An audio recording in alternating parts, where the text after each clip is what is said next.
Hey, what's up guys, it's Nick2, and today I'm going to be showing you guys an insane Pyromancer build that is not only the absolute best build in the entire game for group play, but it's also super powerful solo, allowing you to just completely breeze through every CT15 map in the game, while also making your friends do over triple the damage. The great part about this build is that not only do you make your teammates just hit for absolutely insane amounts, which is a ton of fun for them, but you yourself actually do a ton of damage as well, often even out damaging the people that you're playing with, even when you're making them do so much extra damage. And that's why this build is completely phenomenal and an absolute must-have if you play Pyromancer, and if you're going to play in a group, this is the build that you want to be going after. Another great thing about it is that you actually don't need a ton of gear to set this up early on. Obviously, I'm going to have pretty much perfect gear for it, but in order to make your teammates do so much extra damage, you really only need a few mods to get it started, and then the rest is just make it a bit more optimal and for you to do way more damage. So yeah, as you can see from the gameplay, this build absolutely melts, and I'm also going to leave some gameplay at the end of the video of me doing a chem plant pretty quickly as well with a Technomancer, just to show you guys how much of an impact it really makes playing with an AP Pyro that is going to be debuffing things, and you can see how much damage the Technomancer is able to gain from that, while I'm also able to do pretty decent damage myself. Alright, let's just get right into it. First off, starting with the skills. Oh, real quick, tomorrow, April 23rd, which is probably the time that you're watching this anyways, or the day that you're watching this, I'm going to be doing a subathon over on Twitch, and I'm going to be doing free carries the entire time, so I'd love to see more of you guys around. If you like the content, make sure to stop by, drop a Twitch Prime, and feel free to stop by if you're interested in getting some free carries as well. Also, it turns out that a massive percentage of you guys, over 80%, aren't subscribed, so if you enjoy the content, please make sure to subscribe, drop a like, share it with your friends, helps me out a ton. Let's just get right into the build. So, we're going to be starting off with Heat Wave, Overheat, Thermal Bomb. Overheat is pretty much your main source of overall damage. That's going to be what is doing most of your damage. And then Heat Wave is the mandatory, skill that you're using to apply your debuffs. And then Thermal Bomb you're also using to apply a debuff. You pretty much only can apply a debuff with Thermal Bomb, basically making the enemy take additional damage. With a certain T3 mod, so you don't actually have to run Thermal Bomb until you get that T3 mod. You could swap it with Ash Blast or something else, but Heat Wave is the main thing here. And then we just use Overheat to do a ton of damage. That's how we have it set up. It's pretty basic, and the mods should give the full story. In terms of the class tree, pretty basic stuff here. The only thing that you would maybe swap is, instead of going Phoenix Nestling for a cheat death, you could go into Trial by Fire for additional damage, or you could go into Chasing the Chill Away. When you kill a marked enemy, it heals you a little bit. I went for the cheat death because I actually gave up all the defensive mods on my build, because there's one piece that I wanted to get rid of a mod on, but I actually can't. So then I had like one mod slot that I'm kind of stuck with. The build is pretty much perfect regardless, and you don't really have too much survivability problems without that defensive mod, but of course I'll go over all of the mod combinations and different things that you guys can do. There's a lot of variation in how you can set things up with this build, so I'd highly recommend you guys just trying out your own thing, and as long as you're using like the main core mods, you should be perfectly fine, and then just taking my recommendations into account, trying out different mods and stuff, see what works for you, and use what works best with the gear that you have. So alright, let's just get into the gear. So we're going to be using 3-piece Akari, but 3-piece Akari doesn't even matter that much. 3-piece Akari basically allows us to do a lot of damage with our overheats. However, having Akari doesn't make our team do any extra damage. Basically, Akari gear just rolls pretty good for anomaly power builds, and it allows you to do damage, right? But if you just hit CT15 and you just want to make a build to help your friends out so that when they're carrying you or whatever, you're actually helping them, the main component of being able to set this build up is using Burnt Out, where when you use Heat Wave, enemies damaged by it take 25% more damage for 8 seconds, and this works for your whole team. So you pair this with being able to Heat Wave the enemies more often by getting a lot of cooldown reduction, and you pair this with being able to use 3 Heat Waves. Now the enemy's taking 75% more damage, so your teammate is going to do almost double the damage just from your 3 Heat Waves. And then your teammate is already going to love you for being there. But if you're trying to do this build solo, you definitely want Akari so that you can actually, do some damage. But if you're trying to play with a team, Burnt Out is what you want to use anyways if you're going to be playing solo, because making enemies take extra damage is just really important, because it's going to work with your Overheat and even your Thermal Bomb. But that's also going to help out a lot. And then we have Fire Tsunami on the Akari helmet. Pretty much just comes with it by default, but it's really nice because it increases the width of your firewall, and because of the way Akari works, every enemy damaged by the Heat Wave gives you extra AP. So if you have the width larger and you can hit more enemies with it, you therefore get more AP. More anomaly power is going to mean that you can do more damage with your overheats, etc. And your Heat Waves and your Thermal Bombs don't do a ton of damage. Your main source of damage is doing overheats pretty much, just spamming those. and then using your weapon mods, which of course we'll talk about. But that's what we have on the helmet there. And then we have the chest piece Akari, AP, skill life leech cooldown reduction. Ideally, you want to get AP cooldown reduction on every piece of gear. The other thing doesn't really matter that much. Skill life leech is good for survivability, and then the other mod, you know, it can be, the other thing can be status power. It really doesn't matter because burn isn't going to do too much of your damage. The chest piece comes with detonator, where it decreases the cooldown of overheat by 50%. This is very good when solo, but you don't need this at all when you're playing with a team. I run it with the team anyway because, of course, basically overheat is all of your damage. I'm going to keep saying that probably, but when you're playing with a team, if your primary focus is just making your boys do more damage, then you don't need detonator and you don't need Akari at all. But yeah, we're using that so that we can actually do some good damage. And then we're using Ride the Wave, where we can activate our Heat Wave one more time before triggering the cooldown. There's 2 tier 1 mods for this. You just slap both of those on. With Burnt Out, you could just do that immediately. And then every enemy you're hitting, you know, 3 Heat Waves, 75% more damage. So that's pretty much the main gist of the build. But if you pair that with, where is it, Branded, where Thermal Bomb, enemies affected by it receive 40% more damage. This is a T3 mod, and one of the only T3 mods that is actually needed to make this build pretty good. But that's why I said in the beginning with the skills that you could not use Thermal Bomb until you get this mod, because you're pretty much only using Thermal Bomb with this mod. Branded is insanely powerful, and it allows you to, you know, just do way more damage to that NPC, debuff them even more, and that's pretty much the whole reason that we're using Thermal Bomb. There's also another mod where it allows you to use Thermal Bomb a second time, and it's a T1 mod. Personally, I'm not using that one. I instead went for Double Fun. The reason I went for Double Fun is because once I Heat Wave an NPC 3 times and then Thermal Bomb them, my Technomancer already killed that guy, so we don't need all that extra damage. The only time that I'd run this is if I'm doing like Eye of the Storm or something, and you have one big boss with a ton of health.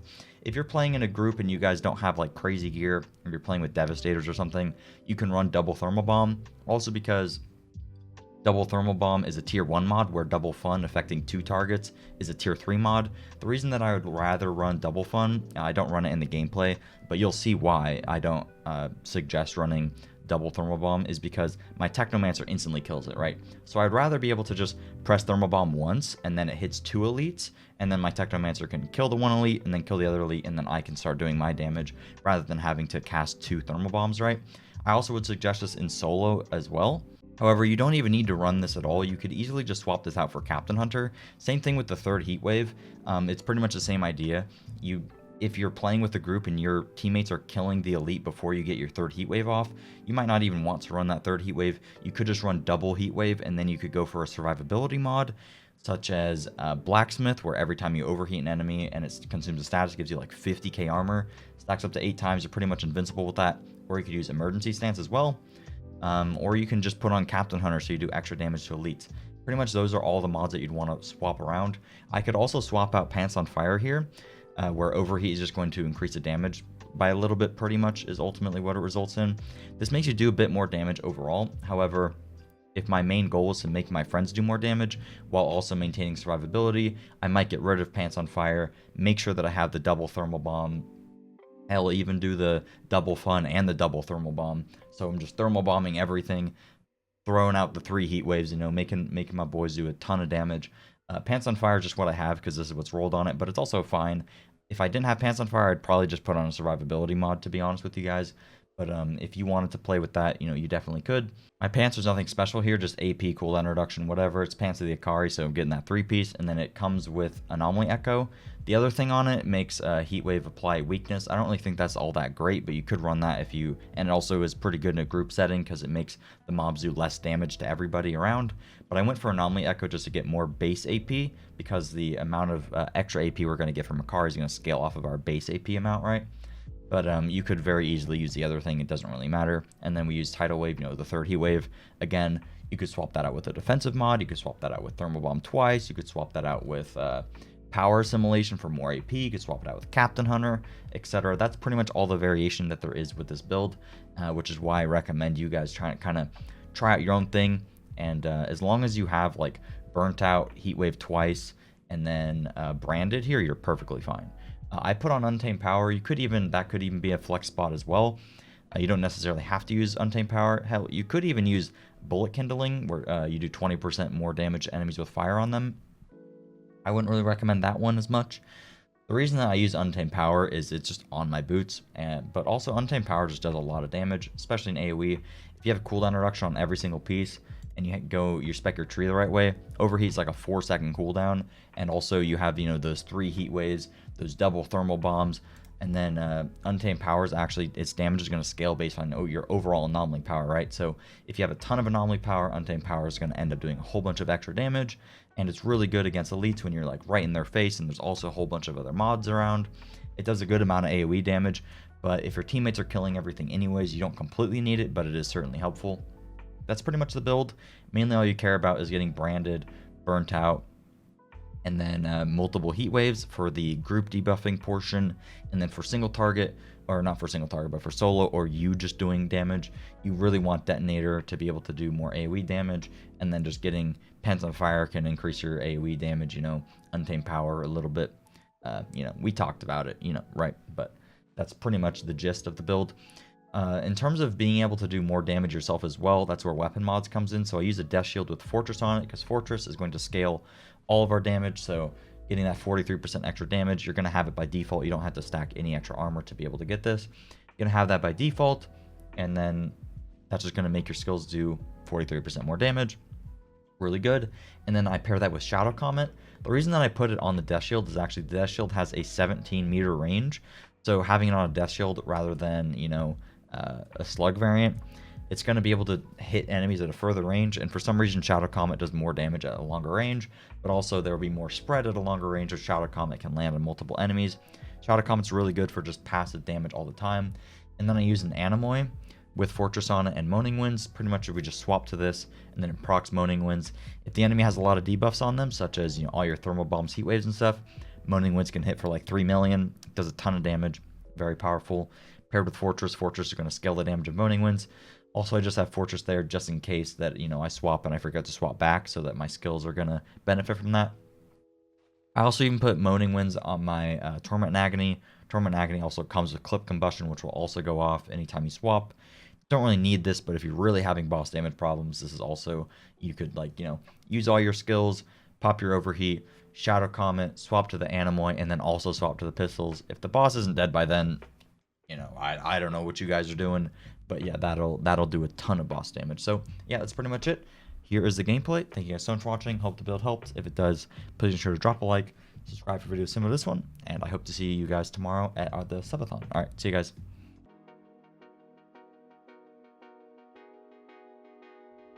What's up, Play-Doh? And we may have to do a Play-Doh run. E-Gen Techno. You just have to make sure to get a kill, and you're fine. Alright, Tsunami.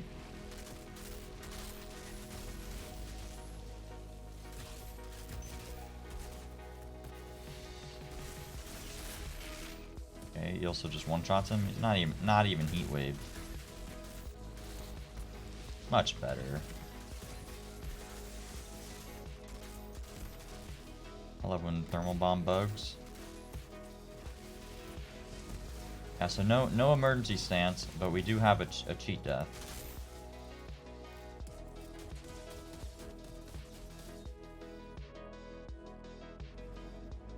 Can you like chat or anything in multiplayer? Yeah, no, that is not a thing. Oh, did it reset? There we go. Hold up, Yilsa. There you go. Oh, you just melt the guy. All right, cool. All right, get this other elite down here. They're both. You can maybe get rid of double thermal bomb, now that I think about it. I mean, there's a lot of... What's cool about this is there's a lot of flex spot. Do whatever you want, but if you want your teammate to hit massive numbers, then you're on double TB. But, you could even get rid of double heat, or triple heat wave. You could just run double heat wave and 1 TB. Or branded. But, triple heat wave, we get to do some fun stuff right here when this door opens. Alright, have fun, Yelso.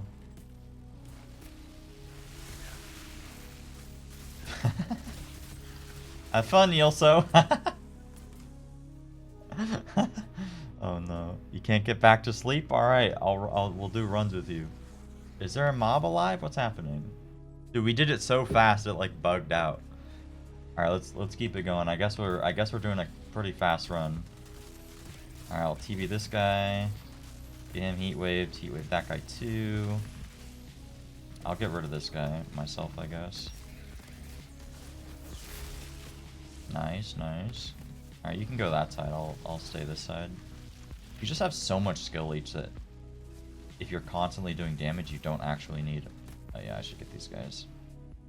You don't actually need emergency stance if you are constantly pumping the dam.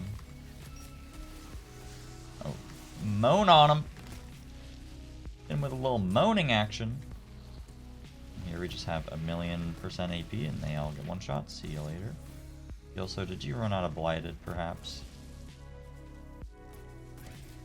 I think he also ran out of blighted, guys. Oh no, there we go. Easy clap.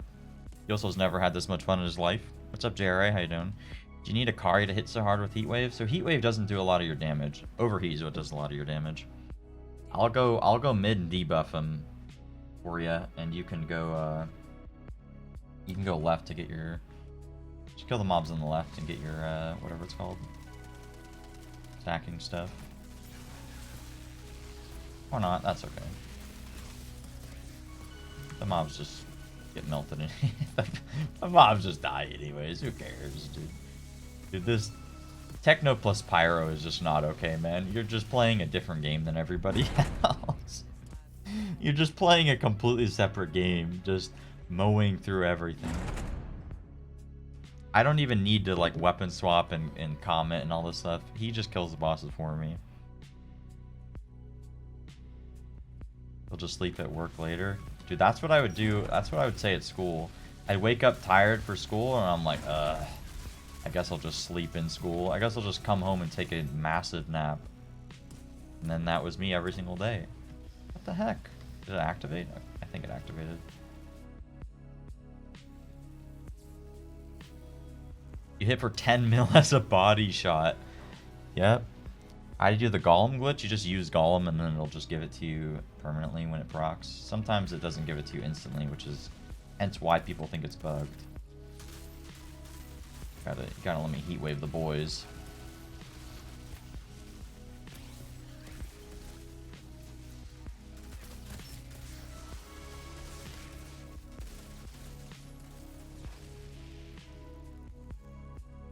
Alright.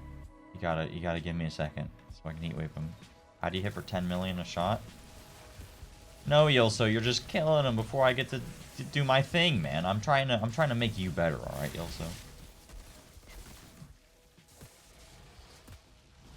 I think his damage is gonna be way higher than mine, but if you're playing with a character that isn't a techno, it won't be as busted, their damage. And then you actually buffing the other person is much more relevant. 307 Boomtown, you nice, Toby. What is that guy doing? You're using a different build from your last video. It's pretty similar, but we just went full debuff setup, so we make our boys do more damage. Playing through the main story a 4th time, such a pain. Yeah, there's a way to do it faster. 2 seconds off speedrun.com record. Isn't there... Is that really the record? Okay, alright, wait, Yilso. I'm getting him ready for you. Boom! Yilso didn't wait, dude. You're supposed to wait till one burst him, man. Come on, dude. Oh, come on, Yilso. We gotta get sub 6. No, we're not gonna get sub 6. We suck. We suck, dude. Okay. We had a planned route. We could have done it. For weapon, do you need 2 from each? Sorry? Not sure what you mean. Alright, so there you go. We'll show the damage at the end. I probably won't be as much as Yilso, but he's a fully geared techno. If you're playing with, like, literally any other character, it's really fast. And it's still really good, and the Pyro will probably do more damage. If I was playing with a Trickster or with a Devastator, I'd probably do more damage in them. As a techno, you can't do more damage in them, I don't think. Maybe the fact that Overheat's hitting everything, we might do more damage than the techno. We got Torturer's Vest. I don't think I've gotten that yet. But yeah, I mean, you making the techno do that much more damage and techno already by itself is just so broken. Your accuracy is about to be terrible. Oh, let's roast the console gamer here. Let's see. Yeah, so my damage isn't as high as his. 41% isn't bad. But, I mean, the whole point is that I am buffing his damage, and I'm able to do nearly as much as him. If he wasn't a Techno, like... Hey, wait, Yilsa, you have a Trickster, right? We'll do a run as a Trickster, and at the end of the video, I'll just put the screenshot of that too. We did more than him! We did more than him, and we even made him hit 21 mil. See, I told you guys, Techno is just not fair. Haha! So this build completely owns, and it's really good solo too. Told ya.